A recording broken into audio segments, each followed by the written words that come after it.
আসসালামু আলাইকুম। এরপর আমি গিয়ে শুয়ে পড়ি। আমি ভিতরে ঢোকার সময় আমার সাথে নীরব আর ঋতু ছিল। তো নীরব ভিতরে ঢুকতে চাইছে, নীরবরে ঢুকতে দেয় নাই, ঋতুরে ঢুকতে দিচ্ছে। ঋতুরে বলছে তুমি আসো।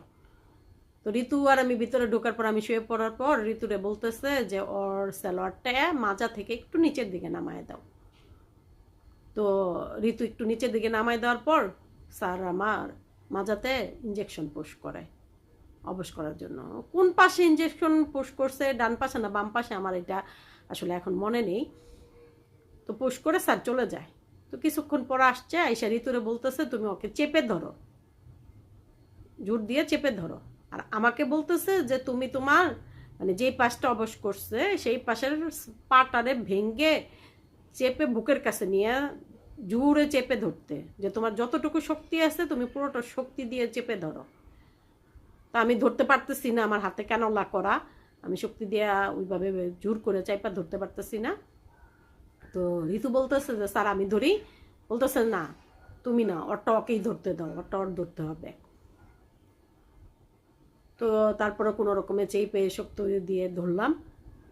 শুরু করলো স্যার বোন মেরু টেস্ট।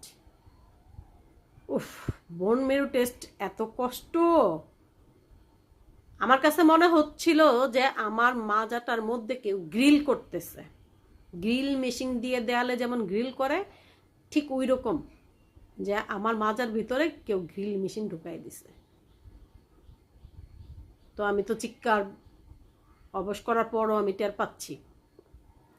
তো কিছুক্ষণ পর শেষ হয়ে গেল, হওয়ার পর স্যার ব্যান্ডেজ করে আমাকে শোয়াই রাখলো, বললো একটু রেস্ট নাও। রেস্ট নেওয়ার পর কিছুক্ষণ পর বলতেছে যে এখন আল্লাহ তুমি যাও কেবিনে। তো আমাকে ঋতু নিয়ে বের হলো, বাইরে তো নীরব ছিলই, আমাকে নিয়ে কেবিনে গেল। কেবিনে যাওয়ার পর সবাই আমার দিকে শুধু তাকায় আছে। তো আমাকে জিজ্ঞেস করতেছে যে খুব কষ্ট হয়েছে? তো আমি বলি শুধু কষ্ট, মনে হচ্ছে আমার জানটা বের হয়ে গেছে।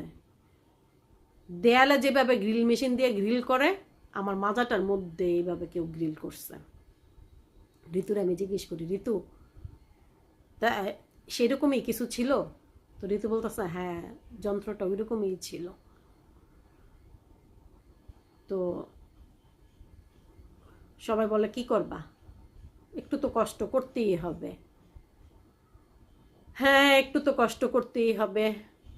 সেই কষ্টের বিনিময়ে আল্লাহ আমার জীবনটাকে ফেরত দিয়ে গেছে, আজ আমি বেঁচে আছি।